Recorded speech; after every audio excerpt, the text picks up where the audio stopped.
네, 안녕하세요. 오늘 저녁에 성도님들과 함께 우리가 이제 코로나로 인해서 그 19년부터 22년까지인가요? 20년, 21년, 22년 한 3년 이상 그걸로 인해 가지고 사실은 저도 이제 그렇게 오래 산 건 아니지만 이제 올해가 이제 한국 나이로 70이고 그 덕분에 제가 이제 윤석열 대통령 때문에 2살이 줄어서 제가 이렇게 참 덕분에 68세라고 합니다만으로 그런데 저도 이런 거를 처음 겪어봤고 이제 신앙생활을 제가 중학교 3학년 때 아버지가 43세에서 세상을 떠나시면서 그거 계기로 해가지고 이제 믿음 안에서 생활을 했어요. 그러니까 한 50년 가까이 이렇게 믿음 생활 해와도 이런 경우가 처음이었거든요. 진짜 갑자기 뭐 마스크 쓰고 뭐 성도들도 거리도 띄어서 앉으라 그래가지고 뭐 몇 명 앞뒤로 막 이렇게 하고 뭐 만나도 교제도 못하고 마스크 쓰니까 말 많은 사람들은 진짜 답답했을 것 같아요. 이거 뭐 말할 수가 있어야 쓰고 그죠? 그런 것도 겪어봤고 그러다 보니까 성도들이 그냥 자유롭게 애찬도 하고 뭐 교제했던 것도 뭐 애찬도 중단되고 한 3년 그랬잖아요. 그걸로 인해 가지고 진짜 많이 성도들 간의 교제도 소원해지고 뭐 애찬도 중단되고 뭐 이런 게 이제 되다 보니까 딱 코로나가 끝났는데도 불구하고 이게 다시 원이 차는 게 그렇게 쉽지가 않죠. 제가 내일 아침에 왜 모이는 것이 거기 히브리서 말씀의 주제 말씀에 저기 보니까 모이기를 패하는 어떤 사람들의 습관과 같이 말라. 왜 많은 말씀이 있을 텐데 꼭 모이는 거에 대해서 그걸 패하는 거를 언급을 하셨을까? 저희들이 3년 기간 동안에 제대로 모이지 못하는 것을 보면서 다시 한번 그것이 왜 주님이 그 모이는 것이 그렇게 중요한 건가 하는 거에 대해서 내일 주일에 말씀을 드리고 오늘은 그렇게 모이는 데 있어서 장애가 되는 이 장벽들 어떤 것들이 있는가 한번 그런 부분들을 생각을 해보면서 우리가 이제 이런 것들이 이제 코로나가 해제가 됐음에도 불구하고 여전히 우리 마음에는 그런 것들이 쌓여 있어요. 이런 것들 그러나 주님은 그런 거 넘어서 역사하실 수 있는 분이라고 하는 사실들을 우리 한번 말씀을 통해서 같이 생각을 해보겠습니다. 말씀은 요한복음 20장 19절로부터 29절까지 말씀입니다. 본문의 말씀을 읽고 같이 말씀을 생각해 보겠습니다. 이날 곧 안식 후 첫날 저녁 때에 제자들이 유대인을 두려워하여 모인 곳에 문들을 닫았더니 예수께서 오사 가운데 서서 이르시되 너희에게 평강이 있을지어다. 이 말씀을 하시고 손과 옆구리를 보이시니 제자들이 주를 보고 기뻐하더라. 예수께서 또 이르시되 너희에게 평강이 있을지어다. 아버지께서 나를 보내신 것 같이 나도 너희를 보내노라. 이 말씀을 하시고 그들을 향하여 숨을 내쉬며 이르시되 성령을 받으라. 너희가 누구의 죄든지 사하면 사해질 것이요 누구의 죄든지 그대로 두면 그대로 있으리라 하시니라. 12 제자 중에 하나로서 디도모라 불리는 도마는 예수께서 오셨을 때 함께 있지 아니한지라. 다른 제자들이 그에게 이르되 우리가 주를 보았노라 하느니 도마가 이르되 내가 그의 손의 못자국을 보며 내 손가락을 그 못자국에 넣으며 내 손을 그 옆구리에 넣어보지 않고는 믿지 아니하겠노라 하니라. 8해를 지나서 제자들이 다시 집안에 있을 때 도마도 함께 있고 문들이 닫혔는데 예수께서 오사 가운데 서서 이르시되 너희에게 평강이 있을지어다 하시고 도마에게 이르시되 네 손가락을 이리 내밀어 내 손을 보고 내 손을 내밀어 내 옆구리에 넣어보라. 그리하여 믿음 없는 자가 되지 말고 믿는 자가 되라. 도마가 대답하여 이르되 나의 주님이시여 나의 하나님이시니이다. 예수께서 이르시되 너는 나를 본고로 믿느냐? 보지 못하고 믿는 자들은 복되다 하시니라. 우리가 코로나를 겪으면서 갖게 되는 세 가지 장벽이 있었다고 생각합니다. 하나는 첫 번째 두려움의 장벽이에요. 이 병에 걸렸다면 어떻게 될지 모르겠다 하는 어떤 이런 것 때문에 사실 뭐 마스크 이런 거 쓰라고 하는 거 뭐 이런 것들 어떻게 초기에는요 막 성도님들 가운데는 너무 두려워가지고 막 이 장갑 같은 것까지 뭐 이렇게 끼면서 막 진짜 막 굉장히 막 마스크 뭐 장갑 뭐 그냥 다 끼고 왜 이 두려움 때문에 죽음이라는 거 이 병이 나한테도 옮겨와가지고 내가 어떻게 될까 우리 다 그런 생각들이 좀 있었던 것 같아요. 어떤 그런 두려움의 장벽들. 또 하나는 그러다 보니까 이게 초기에는 뭐 이거 조금 끝나가니 그런데 했는데 이게 1년이 가고 막 2년이 가고 그래서 선교사들 같은 경우도 들어왔다가 1년씩 그냥 국내에서 머물러서 나가지도 못하고 이러지도 못하고 저러지도 못하고 뭐 오도 가도 못하고 비행기도 안 뜨고 교회적으로도 이거 뭐 무슨 전도 집회를 한다든지 생각하기도 어렵고 뭐 모든 게 그냥 이제 끝나는 것 같고 무기력한 어떤 그런 상태 뭐 어떻게 해야 될지 모르는 그런 어떤 무기력의 장벽 또 하나는 불신의 장벽 어떤 이런 것들이 크게 있었다고 생각하는데 지금 우리들이 읽은 이 말씀 가운데 우리 주님이 이 십자가에 돌아가셨다가 다시 살아나셔서 제자들을 찾아오셨을 때 그 제자들의 상태 가운데 딱 이 세 가지가 거의 똑같게 나타났어요. 그들도 아마 예수님이 메시아로서 오셔가지고 자기 이 이스라엘 백성들을 그 당시에 로마의 지배를 받고 있었기 때문에 로마로부터 해방시키고 어떤 굉장히 영웅적인 그런 메시아로 오실 거라고 딱 기대를 했었는데 아이고 이게 뭐 자기들 기대가 확 무너진 거예요. 그냥 십자가에서 달려서 죄수로 죽은 거예요. 그런 상태인데 예수님이 다시 살아나셨다. 뭐 그런 막 얘기들이 들리고 그랬는데도 그런 게 들어오지가 않는 거예요. 얼마나 무서웠는지 지금 우리들이 읽은 이 말씀 가운데 보면 첫 번째 제자들이 20장 19절에 보니까 유대인을 두려워하여 모인 곳에 문들을 닫았더니 제자들이요 예수님 살아나셨다는 소식을 이렇게 들었어요. 여자들은 마리아와 이런 여자들을 통해 듣고 그럼에도 불구하고요. 또 베드로는 가서 실제로 보기도 했고 무덤을 그런데도 그런 거는 전혀 마음에 들어오지가 않았어요. 왜? 그들은 이제 자기네들이 따르던 예수님이 죽으셨다고 하는 거 여기에 있다 보니까 그러면 이제 우리들은 이 유대인들 여기서 말하는 유대인들은 그냥 자기네들이 일반 백성을 가리키는 게 아니라 요한복음에서 유대인들은 이 그 정통파 유대인들 있잖아요. 그래가지고 율법주의적이고 바리새인과 서기관들과 같은 이런 사람들을 가리키는 말들이에요. 그런 사람들을 두려워하는 거예요. 이 히브리서 말씀도 그런 것과 연관이 좀 있어요. 그 당시의 분위기하고. 못 모였던 이유가. 그래서 유대인들이 두려워서 자기네들이 모여가지고 문도 꽁꽁 잠궈놓고 그리고 자기들이 이렇게 모여 있었던 거예요. 이 두려움이라는 장벽을 그들에게 이렇게 막고 있었던 거예요. 그런데 거기에 주님이 찾아오셨어요. 한번 생각해 보세요. 문을 다 닫았는데 주님이 그들 가운데 오신 거예요. 부활하신 주님은 우리들과 같은 이런 육체를 똑같이 다 외형상은 가지셨지만 어떤 이런 것에 장애를 받지 않고 이렇게 통과하실 수 있는 그런 몸이죠. 그래서 그 안에 들어오신 거예요. 그래서 서가지고 주님이 뭐라 그러셨어요? 너에게 평강이 있을지어다.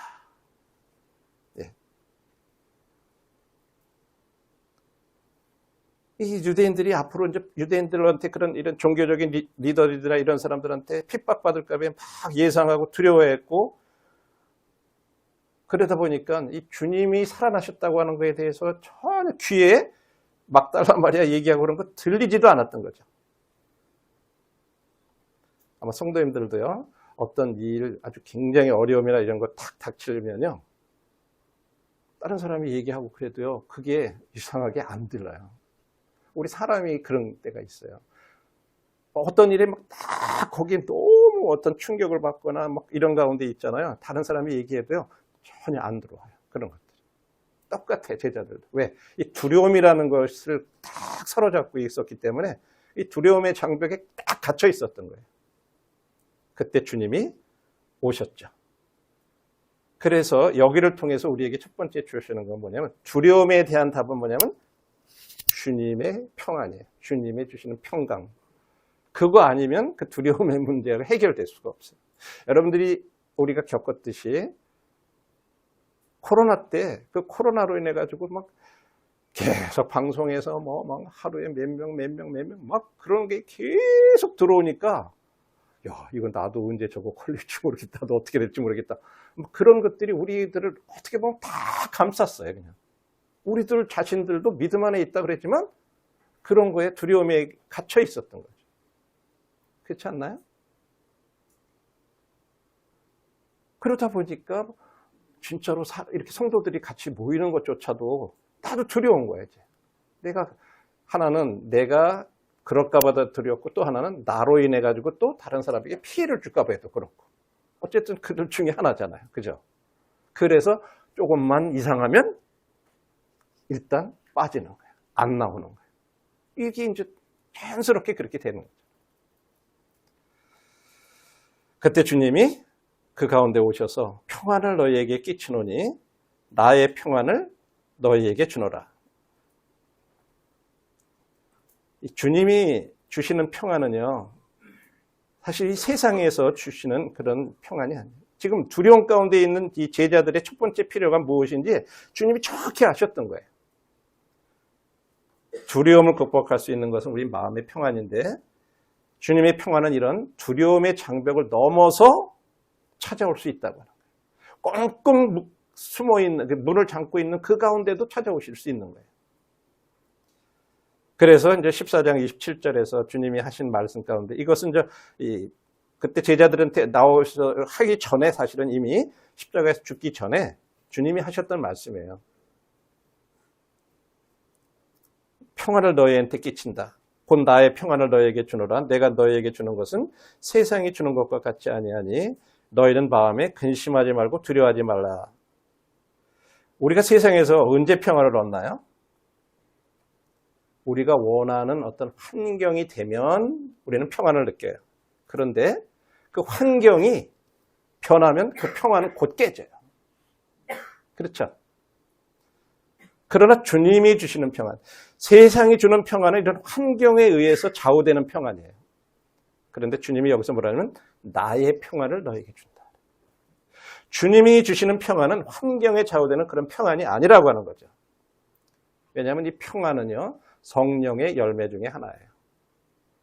성령을 통해서 우리에게 주시는. 그래서 그것은 환경이 주는 열매가 아니에요. 그렇기 때문에 환경이 변해도 이 평안이 깨지지가 않아요. 주님이 주시는 평안은. 세상이 주는 평안은 환경이 주는 거예요. 그렇기 때문에 환경이 변하면 깨지는 거죠.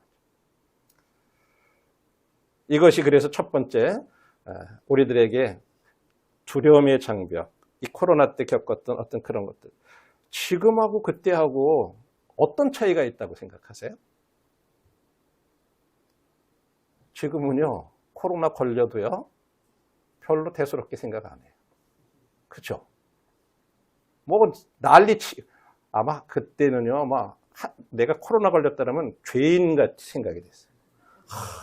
이건 나 때문에 이 성도들한테 내가 또 어떻게 될까? 걸린 분은 걸린 분들대로 그것 때문에 죄송스러워해요. 그죠?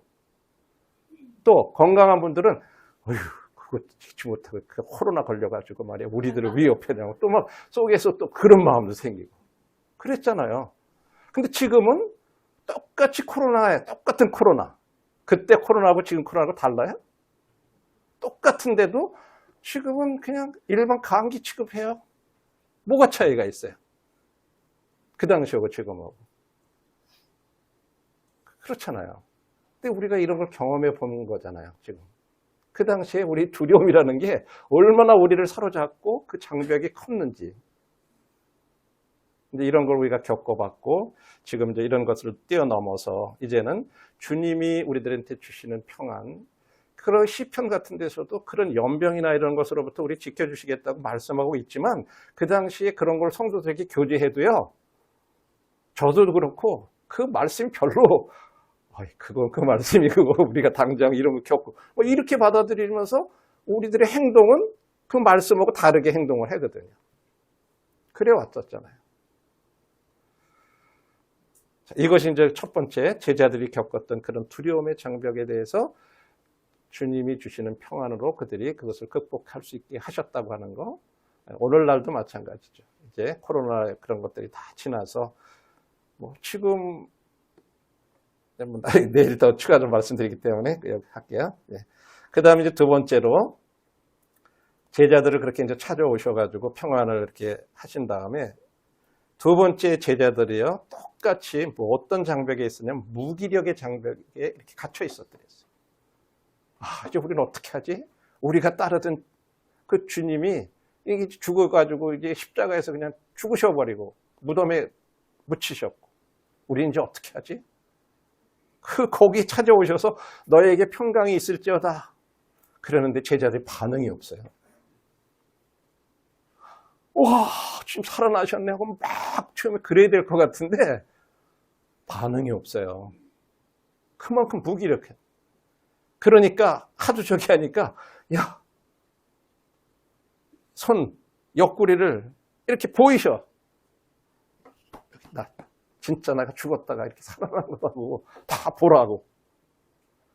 그럴 때 비로소 제자들이 보고 기뻐했다. 그래. 아마 처음부터 그냥 주님이 살아나셨다고 이래야 될 판인데 너무 무반응하고 무기력해 있으니까 주님이 오죽 답답하셨으면 그렇게 하신 거예요. 그때 비로소 겨우 기뻐했다. 그래. 그런데 거기다 한 가지 더 주님이 그런 무기력한 제자들한테 사명을 주셔요. 아버지께서 나를 보내신 것 같이 나도 너희를 보낸다. 이게 무슨 의미일까요? 이 제자들이 지금 문 꽁꽁 걸어 잠고 이제 우리가 어떻게 될까 봐 두려워했던 그런 마음이라 뭐 세상에 나가가지고 뭐 예수님에 대해서 뭐 해서 얘기할 엄두도 못 내는 그런 사람 지금 상태에 있었던 거예요. 우리 코로나 때 우리 주변에 있는 분들한테 전도 이렇게 얘기할 수 있었던가요? 말도 못 끊는, 교회 오자는 교회자도 못 끊는 거예요. 그죠? 왜? 나도 못 나가는데 뭐 친구들 교회 오자 그래요? 우리 그런 상태였잖아요. 진짜 무기력해요. 그 코로나 때문에 다 우리 그렇게 겪었잖아요. 그렇지 않습니까? 그런 주님이 그런 제자들한테 내가 아버지께서 나를 보내신 것 같이 나도 너희를 보낸다. 이렇게 얘기를 하신 거예요. 그러니까 제자들은 진짜 얼마나 그 주님이 지금 자기네들 두려워가지고 꼼짝도 못하고 있는데 세상에 나가가지고 얘기하라고 그러니까 이 얼마나 황당한 얘기처럼 들리겠어요. 제자들의 입장에서. 그렇죠? 그런데 주님께서 그때 22절에 뭐라 그러냐면 그들을 향하여 숨을 내쉬며 이르시되 성령을 받으라. 이 말씀만 딱 이렇게 보면요. 아이고, 이 한심한 것들 하고 주님이 한숨 내신 것 같이 이 말씀이 그렇게 생각이 돼요. 그죠? 주님이 아휴. 근데 여기서 말하는 말씀은 우리가 생각하는 그런 의미가 전혀 아니에요. 주님이 숨을 내셨다 할 때 그 숨을 내시다라는 이 단어는요. 헬라어로서가 엠프피사오라고 하는 그런 단어인데 뭐냐면 불다 호흡하다라고 하는 그런 의미예요. 이 말은 창세기 2장 7절에서 사람이 하나님께서 흙으로 사람 지으신 다음에 생기를 그 코에 불어넣었다 하는 것과 똑같은 단어예요. 그런 의미예요. 성령을 말씀해 주십니다. 그래서 무기력에 대한 답은 뭐냐면 성령이시다라고 하는 것을 이제 말씀하고 있습니다. 우리들이 진짜 이렇게 무기력하고 힘도 없고 뭘 할 수 있는 어떤 그런 것도 없고 그럴 때 거기에 힘을 주실 수 있는 분이 성령님이시라고 하는 거예요. 그래서 사도행전 1장 8절에서도 우리 자신이 힘으로 이런 하나님 맡긴 일을 감당할 수 없는 거 아시고 성령이 너희에게 임하시면 너희가 권능을 받고 예루살렘과 온 유대와 사마리아와 땅 끝까지 이르러 내 증인이 되리라 하시니라. 우리가 코로나 때 내 신앙 하나 제대로 지키지 못하고 내 영적 관리도 제대로 못하는 내가 무슨 다른 일을 할 수 있나. 우리 그런 생각에 사로잡혀 있는 어떤 그런 것이 있다면 진짜 이 말씀을 통해서 용기를 가지시기 바래요. 나는 진짜 그럴 수 없지만 성령님을 의지하면 성령님께서 이렇게 하실 수 있다. 저희들이 이제 올해 저희들의 교회는 전도와 선교로 이렇게 올해 초에 목표를 그렇게 정했어요. 이제 3년 동안 우리가 묶여서 아무것도 못하고 근데 참 감사한 것은 그 기간에 저희들이 모이지 못할 때 저희들은 교회 리모델링을 했어요. 한 4개월에 걸쳐서. 왜냐하면 성도들이 못 모이니까 왜냐하면 리모델링 하려면 어디 모일 장소가 있어야 되잖아요. 그거 몇 달 빌리는 거 그렇게 쉽지가 않아요. 한 250명, 막 300 이렇게 되는 아이들까지 어디 가서 그걸 모이겠어요.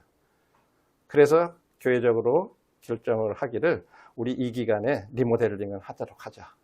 그래가지고 리모델링을 시작을 했어요. 그래서 사실은 뼈대만 남고 안에 1, 2층 싹 다 헐었어요. 그런데 완전히 새롭게 했어요. 물론 뭐 이런저런 의견들도 있고 꼭 이럴 때 이거 해야 되냐 그냥 여러 가지 말들이 많았지만 어쨌든 그렇게 했어요. 그리고 성도님들은 줌으로 해가지고 이렇게 이제 예배 드리고 필수위원들만 한쪽에서 이렇게 이제 모여서 예배 드리면 이제 그거 가지고 같이 성도님들 예배 드리고 이제 이렇게 해가지고 딱 끝났어요. 그리고 나니까 딱 끝나니까 코로나가 해제가 딱 되더라고요. 진짜 저희들의 은혜였어요. 그래서 올해는 저희들이 그렇게 하기를 그러고도 또 1년이 그냥 지났어요. 리모델링 하고도. 후유증이라 그럴까. 뭔가 하여간 2년 가까이 넘도록 그렇게 못 모이고 그러다 보니까요. 성도들이 움직여지지가 않아요. 같이요. 진짜 그렇더라고요.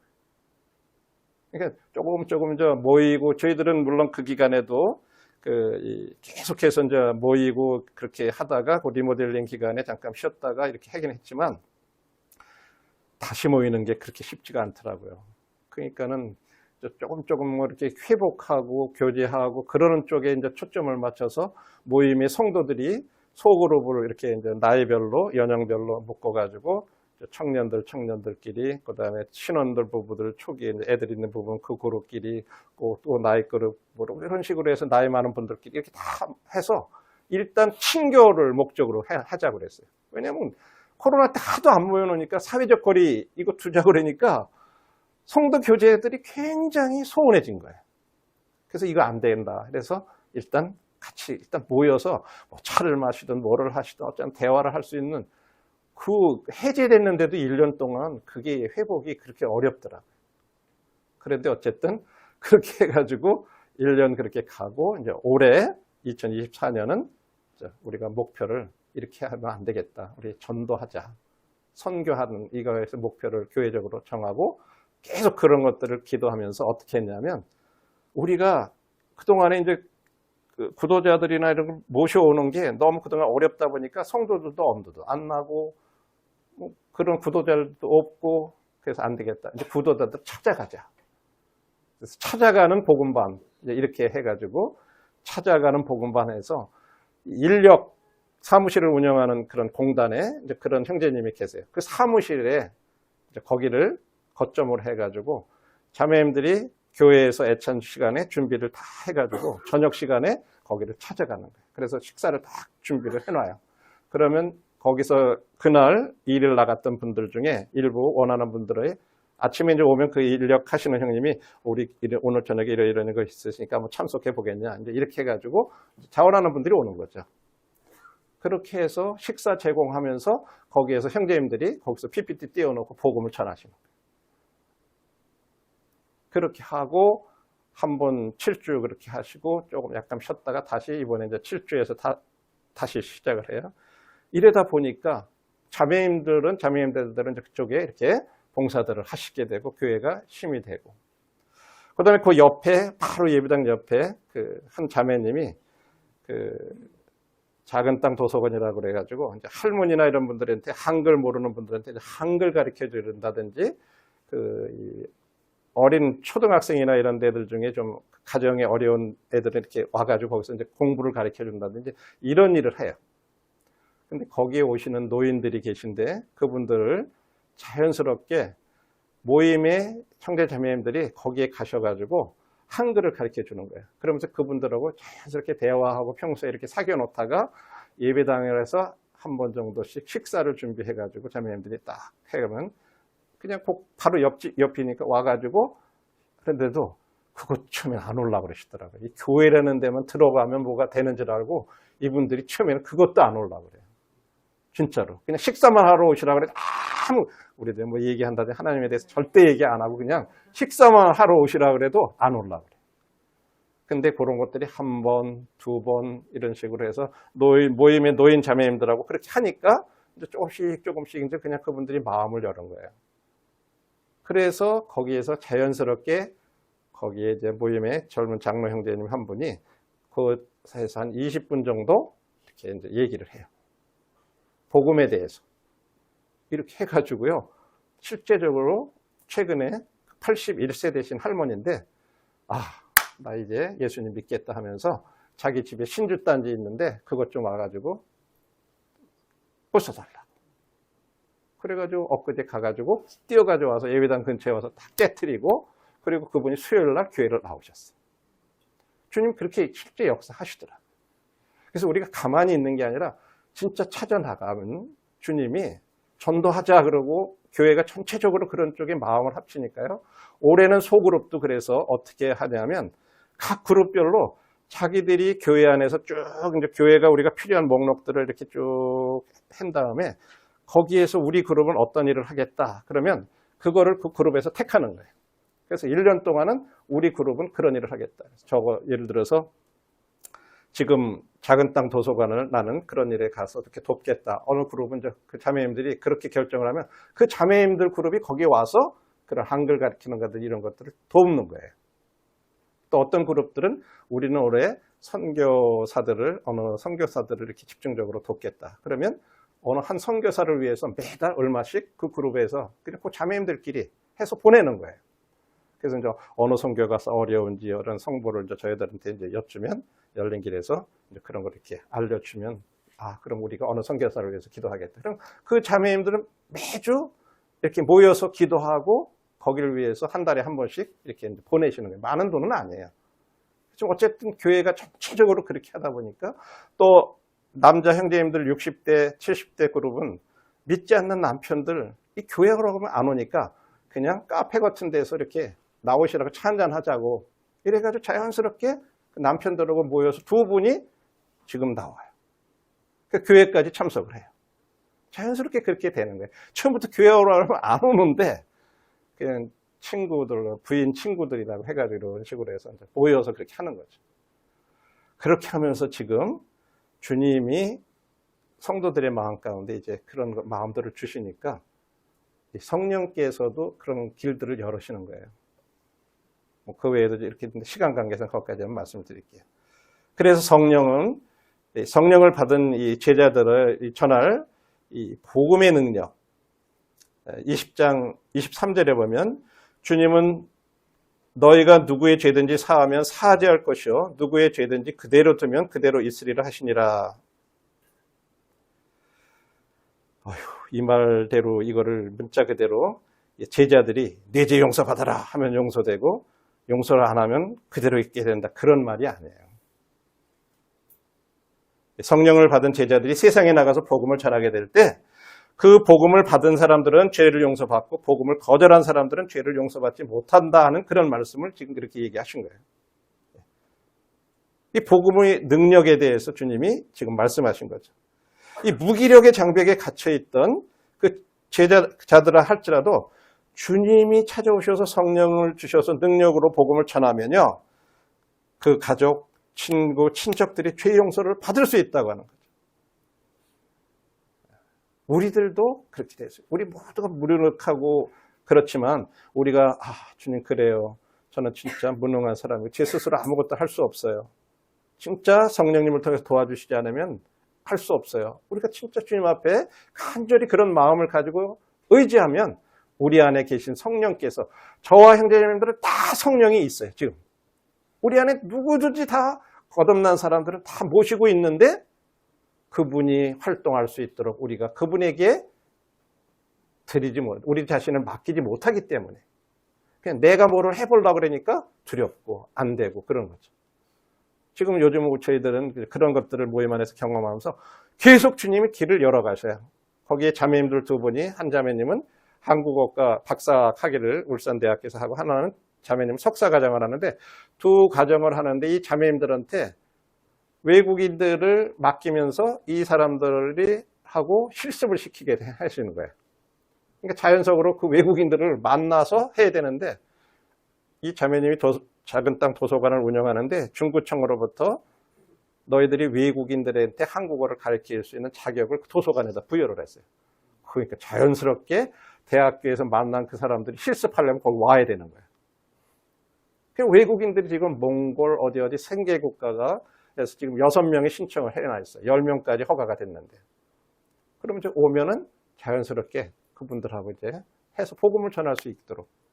그 다음에 아까 찾아가는 복음반 인력공단에 가서 하는 거기에도 네팔, 파키스탄, 이 사람들이, 외국인들이 3명이나 있어요. 보통 10명 내지 12명 정도 모이는데, 주님이요, 그렇게 해가지고 저희들이 전도와 선교를 위해서 기도하니까 우리가 거기 못 가더라도 여기에서 그렇게 하는 거예요. 지금 열린길에서도 올해 목표가 그런 거예요. 국내 외국인 전도에 대해서 열린길은 이제 그냥 선교사들만 후원하고 어떤 그런 거 알리고 그런 게 아니라 국내 와 있는 외국인들에게 어떻게 복음을 전할 것인가에 우리가 관심을 갖고 그런 일을 할 때 적극적으로 돕자. 거기에 목표를 맞추고 있어요. 그런 사례도 지금 여러 가지가 많이 있는데 시간 관계상 것들이, 어느 교회들은요 지금 그런 것들에 대해서 관심을 가지고 교회적으로 하는 교회들이 지금 부산 연제, 인천 송도, 남세종, 또 석임에 이런 데들은요 지금 그런 외국인들 전도에 대해서 적극적으로 지금 교회적으로 하고 있어요. 그 자세한 내용들 진짜 놀라운 사실들은요, 남세종 교회에서 거기서 공부한 분들이 지금 말라위에 돌아가 가지고 최문수 형제님이 남아공에서 이렇게 가시고 천길성 형제님 아시죠? 거기서 지금 2주에 한 번씩으로 계속 그 세미나를 해요. 그런데 여기서 공부하고 남세종 교회에서 공부하고 그 성경 공부했던 분들 중에 구원받은 분들이 거기 가가지고 거기 합류해가지고 그 가족들을 인도하는 거예요. 그러다 보니까 막 30명까지 이렇게 보여요. 왜? 그분들은 거기서는 엘리트들이에요. 거기서는 국가 공무원이고 그런 분들이 여기 와서 공부를 하다가 그런 복음을 듣고 이러다 보니까 굉장히 영향력이 있어요. 그러니까 가가지고 가족들한테 얘기하면 그냥 오는 거예요. 그래서 지금 같이 성경 공부를 해요. 그러니까 국내에서 이렇게 하는 것 같지만 이게 얼마나, 천기수 형님이 거기에 가가지고 혼자서 그거 몇 년을 해야 그렇게 그런 거 모여서 하겠어요. 근데 여기서 이미 그렇게 해놓으니까 거기서 그렇게 가서 그분들을 통해서 하게 되니까 놀랍잖아요. 거기다 이제 또 최문수 형님이 가셔가지고 막 영어로 이제 복음 전하시고 그러니까 놀랍게 역사하는 거예요. 그래서 이런 걸 보면서 우리가 직접 선교지를 가지 못해도 국내에 이제는 하나님께서 거꾸로 어떻게 보면 보내시는 거예요. 한국으로. 앞으로는 더욱 그럴 거예요. 왜? 지금 우리나라 출산율이요 0.6까지 떨어졌어요. 다시 말해서 부부 2명 결혼한 두 쌍 가운데 애들을 한 가정은 아예 안 낳고, 예? 0.6이면 어떻게 돼요? 진짜 이거 앞으로 심각한 거예요, 우리나라야. 그러면 우리나라가 산업이 돌아가려면 인력이 필요한데 그런 인력이 없어요, 산업 인력이. 그러니까 할 수 없이 외국에서 지금 계속 받아들이는 거예요.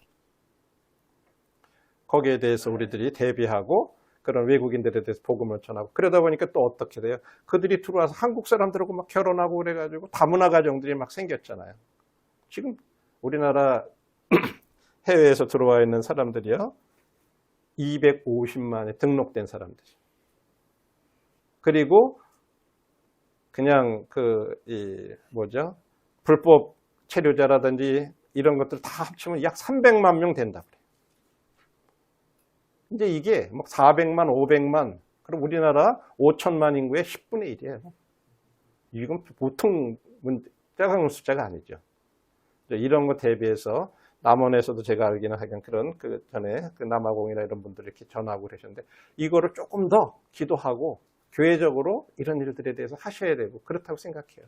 기회를 주시면 찾아가야 돼 이제는 계속 그런 것들을 기도하시고 교회적으로. 자, 이렇게 될 때 무기력의 장벽도 넘어가죠. 그 다음에 하나는 이제 뭐죠? 불신의 장벽. 세 번째가 불신의 장벽. 그죠? 20장 25절에 보니까 다른 제자들이 그에게 이르되 우리가 주를 보았나라 하니 도마가 이르되 내가 그의 손에 못자국을 보며 내 손가락을 그 못자국에 넣으며 내 손을 그 옆구리에 넣어보지 않고는 믿지 아니하겠노라 하니라. 이 말을 참 보세요. 여기 도마라는 제자가 나오는데 처음에 이제 부활하신 주님이 제자들한테 나타났을 때 그 자리에 도마가 없었죠. 그죠? 주님 보지 못했어요. 근데 8회 후에 제자들이 다시 모인 자리에 도마도 함께 있었을 때 그때 도마는 처음에는 부활하신 주님을 보았다는 다른 제자들의 말을 듣고도 나는 주님 손에 못자국 보고 내 손가락 그 못자국에 넣어보지 않고는 나는 믿지 않겠다. 그렇게 얘기했어요. 여기 나는 믿을 수 없다. 그렇게 얘기한 게 아니에요. 나는 믿지 아니하겠노라. I cannot believe가 아니라 I will not believe다. 이렇게 표현해요. 영어로는.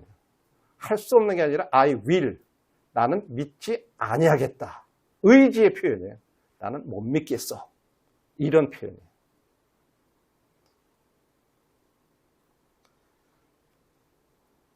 우리 히브리서의 말씀에 이런 말씀이 있어요. 형제들아 너희는 상가 혹 너희 중에 누가 믿지 아니하는 악한 마음을 품고 살아계신 하나님에게서 떨어질까 조심할 것이요.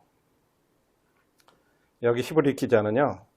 이 믿지 아니하는 악한 마음은 살아계신 하나님으로부터 우리들을 등을 돌려 떠나게 하는 아주 위험한 거라고 이렇게 경고를 하고 있어요.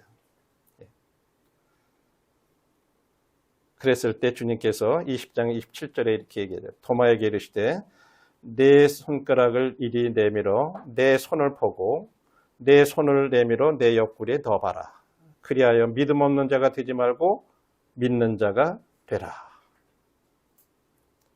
이 불신의 장벽에 갇혀있고 만져보기 전에는 믿지 않겠다는 도마에게까지도 주님은 그런 불신앙의 장벽을 넘어서 찾아오시는 거예요. 의지적으로 나는 믿지 않겠다라고 하는 그런 불신의 장벽을 가지고 있었던 사람이에요. 그 사람까지도 찾아오신 거예요. 주님은 넘어서. 그리고 믿는 자가 되라고 그렇게 말씀하셨어요. 우리 그래서 도마는요. 의심 많은 사람의 대명사가 돼버렸어요. 그렇죠? 그래서 찬송가 중에도 의심 많은 도마처럼 찬송가까지 이름이 올라갔어요. 그렇죠? 그런데 우리는 도마를 이렇게 의심 많은 사람으로 낙인을 찍어놨잖아요. 그러나 사실은 도마는 그런 사람이 아니에요. 그는 사실을 진짜 확인하고 싶었던 거예요. 그냥 무조건 믿지 않겠노라 한 것이 아니에요. 믿음의 본질을 이해하지 못한 것뿐이에요. 믿음은 보이기 때문에만 믿는 게 아니라 보이지 않아도 믿을 수 있는 것이 믿음의 본질이에요. 근데 본질을 봐야 믿는다고 생각했던 그 잘못이 있었던 거지 그가 본래 그렇게 나쁜 사람은 아니에요. 우리도 때로는 도마같이 확인하고 싶은 마음이 있어요. 내가 눈에 보이면 확실히 믿을 텐데 우리도 그런 마음 안 갖나요? 저도요, 좀 지옥을 내가 뭐 꿈에라도 막 어떤 환상 중이라도 보면은 나 좀 더 잘할 것 같은데. 막 그런 생각도 들 때가 있어요. 그럼 내가 애가 타가지고 그런데, 뭐 그런 생각도 해요. 근데 제가 그런 생각이 딱 깨진 게 어디였냐면요. 이스라엘의 그 테마학습이라고 여러분 아시죠? 성지 순례처럼 이렇게 가는 거. 거기 가서 현장들과 하나님 말씀을 이렇게 비교해 보면서요. 엔게디를 제가 처음에 마음에 엔게디라는 데를 갔는데 사무엘상에 보면 그런 말씀이 있어요. 그 엔게디의 특징 가운데 하나가 뭐냐면 들염소 바위라는 그런 단어가 나와요. 거기에. 근데요. 그 지역이 제가 처음에 가가지고 그 말씀과 그걸 이렇게 보는데 거기에 진짜 막 그 폭포가 이렇게 쏟아지고 한쪽에 이렇게 막 가파른 언덕, 이제 절벽처럼 돼 있는데 거기에 이 들염소들이 있는 거예요. 제가 그 말씀을 딱 보면서 이야, 하나님 말씀은 내가 한국에 있을 때 이 말씀을 보고도 나는 이런 거에 대해서 이게 뭐 그렇게 대수로운 말씀인가 생각했는데 와서 내 눈으로 보니까 그 말씀대로 거기 그렇게 살고 있는 걸 보면서 내가 보지 못해도 기록된 말씀이 진짜 하나님 말씀이구나. 내가 지옥에 가보지 않아도 여기 지옥에 이렇게 성경이 기록됐으면 그거 되는 거야. 불못이야. 그게 딱 마음에 닫히는 거예요. 그 다음부터 그런 것들이 계속해서 성경에서 발견이 되니까요. 하나님 말씀, 내가 뭐 꿈보고 그런 것보다 더 중요한 게 기록된 말씀을 믿으면 되는 거더라고요. 내가 그러지 못했다는 게 나의 문제였구나 하는 걸 알았어요. 그 다음부터 그 문제, 나 지옥 보여주세요. 그럴 필요가 없어졌어요. 성경에는요, 올라갔다가 뭐 올라가고 내려갔다 그러면 내려가고 기록된 대로 성경의 지형에 가보니까 다 진짜 그렇게 돼 있어요. 하나도 이상하게 기록된 게 아니에요. 내 생각에는 이런 거 같은데 하고 가봤는데 현장을 가보니까 맞구나. 그래서 여러분들도 이 불신, 이 믿음이라고 하는 것은 꼭 봐야만 믿는 건 아니에요. 보지 못하고도 우리 마음으로 받아들일 수 있는 거예요. 이게 믿음의 본질이에요. 그런데 주님이 보고 믿는 것도 좋지만 보지 못하고 믿으면 더 복이 있다. 그래서 이렇게 말씀하신 거예요.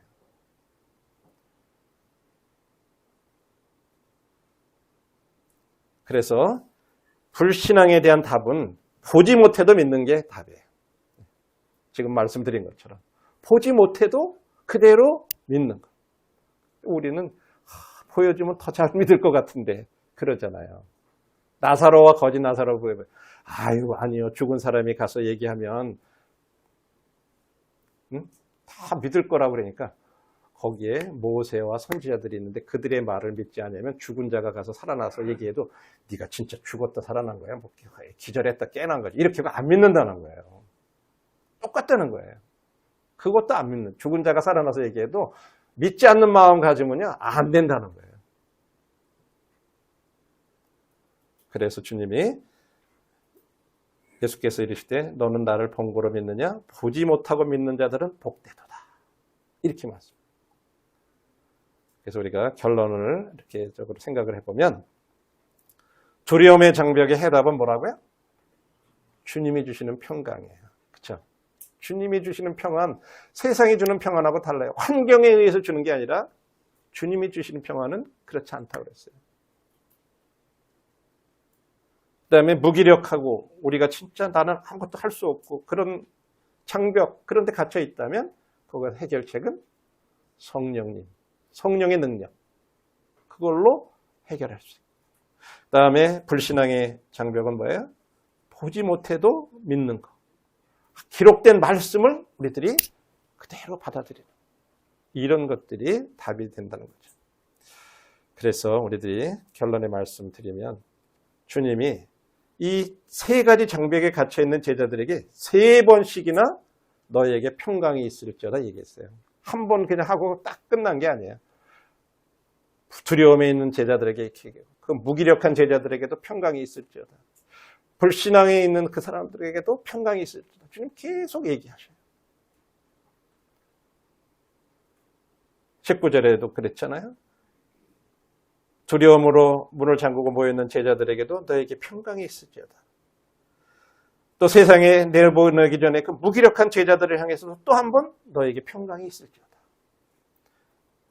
여들에 의해 도마와 함께 모인 자리에서도 한 번 더 주님이 너에게 평강이 있을지어다. 이렇게 말씀하셨어요.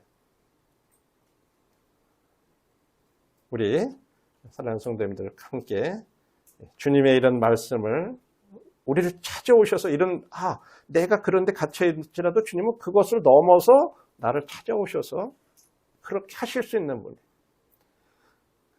그런 격려를 힘입어서 우리 이런 장벽을 넘을 수 있는 저와 형제자매님들 되시고 또 남은 서문교회가 되셔서 이제 보이기를 힘쓰는 이곳에서 더 나가서 진짜로 주님께서 우리들에게 부탁하신 전도하고 선교하는 어떤 이런 데까지도 이제 교회적으로 그런 데 좀 더 이렇게 전진할 수 있는 그런 성도님들이 되시기를 바라는 마음이 있습니다. 감사합니다.